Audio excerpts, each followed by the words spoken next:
নমস্কার বন্ধুরা, job in YouTube চ্যানেলে তোমাদের সকলকে স্বাগতম। তো বন্ধুরা, এসএসসি অর্থাৎ স্টাফ সিলেকশন কমিশনের তরফ থেকে তোমাদের এমটিএসের একটা নতুন ভ্যাকেন্সি জারি হয়ে গেছে। তো তোমরা যারা যারা এমটিএসের জন্য অপেক্ষা করছিলে, কবে এমটিএসের ফর্ম বেরোবে, কবে তোমরা অ্যাপ্লাই করবে, ঠিক আছে, তো তোমাদের জন্য কিন্তু একটা খুব খুশির খবর এটা যে এমটিএসের নতুন ভ্যাকেন্সিটা কিন্তু অবশেষে জারি হয়ে গেল। অফিসিয়াল নোটিফিকেশনও কিন্তু বেরিয়ে গেছে, তোমাদের কিন্তু অ্যাপ্লাই ডেটও কিন্তু জারি করা হয়ে গেছে।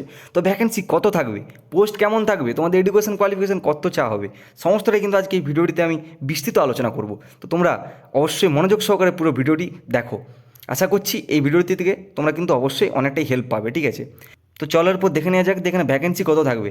তো ভ্যাকেন্সি কিন্তু থাকবে এখানে 5,000 প্লাস কিন্তু ভ্যাকেন্সি থাকবে এখানে। এসএসসি এমটিএসের যে নতুন রিক্রুটমেন্টটা জারি হয়ে গেছে সেখানে কিন্তু প্রায় তোমরা অ্যাপ্রক্স 5,000 প্লাস কিন্তু ভ্যাকেন্সি তোমরা দেখতে পেয়ে যাবে। এবং যে পোস্টে নিয়োগ করানো হচ্ছে সেই পোস্টগুলো হচ্ছে এমটিএস অর্থাৎ মাল্টিটাস্কিং স্টাফ এবং হচ্ছে হাবিলদার, এই দুটি পোস্টে কিন্তু তোমাদের নিয়োগ করানো হচ্ছে, ঠিক আছে। এডুকেশন কোয়ালিফিকেশান তোমাদের কাছে কেবল মাধ্যমিক পাস চা হচ্ছে, ঠিক আছে। কেবল তোমাদের কাছ থেকে 10th পাস হচ্ছে, কোনো রকম কোনো পার্সেন্টেজ যা হচ্ছে না।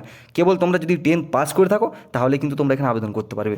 তোমাদের যে এজটা চা হচ্ছে সেই এজটার পর দেখে নাও, যেখানে 18 থেকে 25 এবং 18 থেকে 27 দুটি ভিন্ন এজ চা হয়েছে। কেন না, 18 থেকে 25টা কিন্তু এমটিএসের জন্য এবং 18 থেকে 27টা কিন্তু তোমাদের এই হাবিলদারের জন্য কিন্তু চা হয়েছে, ঠিক আছে। তো সেক্ষেত্রে তোমরা কিন্তু এখানে দেখতে পেয়ে যাবে দুটো ভিন্ন ধরনের কিন্তু এখানে এজ যা হয়েছে। তো যে এজ রিল্যাক্সেশন সেটা কিন্তু তোমরা দেখে নাও, যে তারা ওবিসি রয়েছে, তারা ওবিসিরা কিন্তু এই এজের উপরেও কিন্তু তোমরা 3 বছরের ছাড় পেয়ে যাবে, ঠিক আছে, ওবিসিরা। এবং যারা এসসি এবং এসটি আছো তারা কিন্তু এই এজের উপরেও তোমরা কিন্তু এখানে 5 বছরের ছাড় পেয়ে যাবে, ঠিক আছে। তোর উপর দেখে নাও তোমরা স্যালারিটা কত পাবে। তো স্যালারিটা মূলত কিন্তু তোমরা 35,000 থেকে কিন্তু 38,000 অবধি তোমরা স্যালারিটা পেয়ে যাবে জয়েনিংয়ে কিন্তু, ঠিক আছে। অর্থাৎ তোমরা কিন্তু তোমাদের কর্মদক্ষতা অনুযায়ী কিন্তু আরও পরে এই স্যালারিটা কিন্তু প্রমোশনে আরও কিন্তু বাড়াতে পারো তোমরা এই স্যালারিটা, ঠিক আছে। তো এই গেল স্যালারি। তো এরপর দেখে নাও যে তোমাদের সিলেকশন প্রসেসটা সেটা কীভাবে হবে। তো সিলেকশন প্রসেসে ফার্স্ট তোমাদের থাকবে কিন্তু কম্পিউটার বেসড একটা কিন্তু রিটেন এক্সাম থাকবে, ঠিক আছে। একটা সিবিটি বেসড কিন্তু একটা রিটেন এক্সাম তোমাদের থাকবে। সেই রিটেন এক্সামটা কিন্তু দুটো সেকশনে তোমাদের কন্ডাক্ট করানো হবে, ঠিক আছে। অর্থাৎ সেকশন 1-এ তোমাদেরকে কিন্তু ম্যাথ থেকে 20টা কোশ্চেন থাকবে 60 নাম্বারের, ঠিক আছে। এবং হচ্ছে রিজনিং থেকে থাকবে 20টা কোশ্চেন 60 নাম্বারের, ঠিক আছে। অর্থাৎ কিন্তু টোটাল 120 নাম্বার তোমাদেরকে ফার্স্ট যে সেকশন সেখানে কিন্তু তোমাদের পরীক্ষা দিতে হবে। সেখানে টাইম কত থাকবে না 45 মিনিট, ঠিক আছে। তো এটা গেল ফার্স্ট সেকশন, এটা কিন্তু শুধুমাত্র পাসের জন্য, ঠিক আছে। এই যে ফার্স্ট সেকশনটা এটা শুধুমাত্র কোয়ালিফাই করার জন্য সেকশন 2-তে। এখানে কিন্তু তোমাদের কোনো রকম মেরিট উঠবে না, ঠিক আছে, মেরিট কোনো রকম উঠবে না, শুধুমাত্র জাস্ট কোয়ালিফাইয়ের জন্য এই সেকশন 1টা। তো তারপর তোমাদের যে দেখে নাও যে সেকশন 2টা থাকবে, ঠিক আছে। সে সেকশন 2-এ তোমাদের কিন্তু ইংলিশ থেকে কিন্তু 25টা কোশ্চেন থাকবে 75 নাম্বারের, এবং জেনারেল অ্যাফেয়ার্স থেকে থাকবে 25টা কোশ্চেন 75 নাম্বারের। টোটাল 150 নাম্বারে তোমাদের পরীক্ষা হবে। 45 মিনিট টাইম থাকবে সেম এটার আগের মতোই, এবং নেগেটিভ মার্কিং থাকবে 1/3। অর্থাৎ তোমরা যদি 3টা কোশ্চেন ভুল করো সেখানে 1 নাম্বার কেটে নিয়ে যাবে, এবং ঠিক বিপরীত একটা কোশ্চেন ঠিক করলে 3 নাম্বার তোমরা পেয়ে যাবে, ঠিক আছে।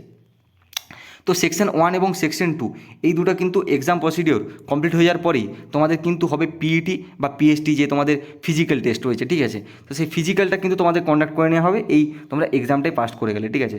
তো এখানে একটা বিষয় তোমরা জেনে নাও যে তোমরা যারা যারা শুধুমাত্র এই এমটিএসে আবেদন করবে, ঠিক আছে, এমটিএসের জন্য, তাদেরকে কিন্তু শুধুমাত্র এই পরীক্ষাটা দিলেই চলবে। অর্থাৎ সেখানে কিন্তু তোমাদের এই সেকশন 1 এবং সেকশন 2 জাস্ট পরীক্ষাটার পরেই তোমরা কিন্তু ডাইরেক্ট ডকুমেন্টস ভেরিফিকেশনে চলে যাবে। এবং তোমরা যারা হাবিলদারে আবেদন করবে তাদের ক্ষেত্রে কিন্তু শুধুমাত্র ফিজিক্যালটা তোমাদের কাছ থেকে নেওয়া হবে। এই যে পিইটি এবং পিএটি টেস্টটা সেটা শুধুমাত্র হাবিলদারের ক্ষেত্রে রয়েছে। তো পিইটি এবং পিএসটি টেস্টে তোমাদের দেখে নাও কী কী চেক করা হবে।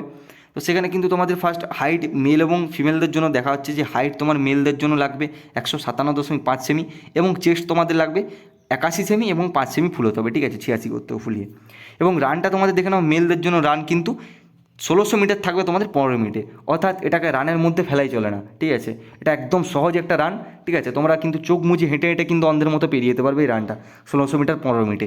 ঠিক তেমনি কিন্তু তোমাদের ফিমেলদের এখানে ফিজিক্যালে তোমরা দেখে নাও, ফিমেলদের হাইট কিন্তু চেক করা হচ্ছে তোমাদের 152 সেমি, এবং চেস্ট কোনো রকম লাগছে না ফিমেলদের। রানটা তোমাদের 1 কিলোমিটার 20 মিনিটে কভার করতে হবে। ঠিক তেমনি মেলদের মতোই কিন্তু এখানে ফিমেলদের কিন্তু আরও কম, যে রানটা 1 কিলোমিটার 20 মিনিটে, এটা কিন্তু আরও কম। অর্থাৎ এত সহজ রান কিন্তু আমাদের কোনো জায়গায় কিন্তু নেওয়া হবে না। এটাকে রান বললেই চলে, এটা তোমরা হেঁটে হেঁটে পেরিয়ে যেতে পারবে, জাস্ট না দেখিয়ে তোমরা হেঁটে এটা অন্ধের মতো পেরিয়ে যেতে পারবে এই রানটাতে। তো এটা গেলো ফিজিক্যাল টেস্টটা, ঠিক আছে। তোমরা যারা যারা হাবিলদারে আবেদন করবে তোমাদেরকে অবশ্যই ফিজিক্যাল টেস্টে কিন্তু পাস হতে হবে, ঠিক আছে। তো ফিজিক্যাল টেস্টে তোমরা ক্লিয়ার হয়ে যাওয়ার পরেই তোমাদের হবে কিন্তু ডকুমেন্টস ভেরিফিকেশান, ঠিক আছে। তো ডকুমেন্টস ভেরিফিকেশানটা তোমাদের যেমন যে যে ডকুমেন্টস দিয়ে তোমরা আবেদন করবে সেগুলোই কিন্তু সেখানে হার্ড কপি অনুযায়ী তারা কিন্তু ডকুমেন্টস ভেরিফিকেশান করবে। তোর উপর তোমরা দেখে নাও যে তোমাদের অ্যাপ্লাই ডেটটা কবে আসবে। তো অ্যাপ্লাই ডেটটা যে এসএসসির যে অফিসিয়াল ক্যালেন্ডার তারা জারি করে সেখানে কিন্তু তোমরা দেখতে পাচ্ছ অন স্ক্রিনে, সেই এসএসসির অফিসিয়াল ক্যালেন্ডারে কিন্তু তারা অ্যাপ্লাই ডেটটা পরিষ্কার জানিয়ে দিয়েছে, ঠিক আছে, যে 27শে জুন 2024 থেকে কিন্তু অ্যাপ্লাই স্টার্ট হবে, 31শে জুলাই 2024 অবধি কিন্তু অ্যাপ্লাই চলবে, ঠিক আছে। এবং যে অ্যাপ্লাই ফিটা সেটা তোমরা যারা জেনারেল, ওবিসি এবং ইডাব্লিউএস রয়েছো তাদের কাছ থেকে কিন্তু 100 টাকা অ্যাপ্লাই মূল্য ধার্য করা হয়েছে, ঠিক আছে। এবং তোমরা যারা আদার্স হচ্ছে রিজার্ভ কাস্ট রয়েছো তাদের ক্ষেত্রে কিন্তু কোনো রকম অ্যাপ্লাই ফি নেওয়া হচ্ছে না, ঠিক আছে। শুধুমাত্র যারা জেনারেল, ওবিসি এবং ইডাব্লিউএস রয়েছো তাদের কাছ থেকে কিন্তু 100 টাকা কিন্তু আবেদন মূল্য ধার্য করা হয়েছে, ঠিক আছে। তো আশা করছি তোমরা পুরো ব্যাপারটাই কিন্তু এখানে বুঝতে পেরেছো। তো যদি কিছু বুঝতে তোমাদের সমস্যা থাকে অবশ্যই তোমরা কমেন্টে জানাতে পারো। তো বন্ধুরা, এই ছিল আজকের আপডেট। যদি ভিডিওটি তোমাদের ভালো লেগে থাকে এবং আমার এই ভিডিওটি থেকে অবশ্যই তোমরা যদি একটু হলেও উপকৃত হয়ে থাকো অবশ্যই কিন্তু চ্যানেলটিতে একটি লাইক করে দিও, এবং আমার চ্যানেলে নতুন থাকলে অবশ্যই কিন্তু চ্যানেলটি সাবস্ক্রাইব করে নিও, যাতে আমাদের এই চ্যানেলে চাকরি রিলেটেড যে কোনো আপডেট খুব তাড়াতাড়ি তোমাদের কাছে পৌঁছে যায়। তো চলো বন্ধুরা, দেখা হচ্ছে আবার কোনো নতুন ভিডিওতে নতুন কোনো আপডেটের সঙ্গে। রাধে রাধে।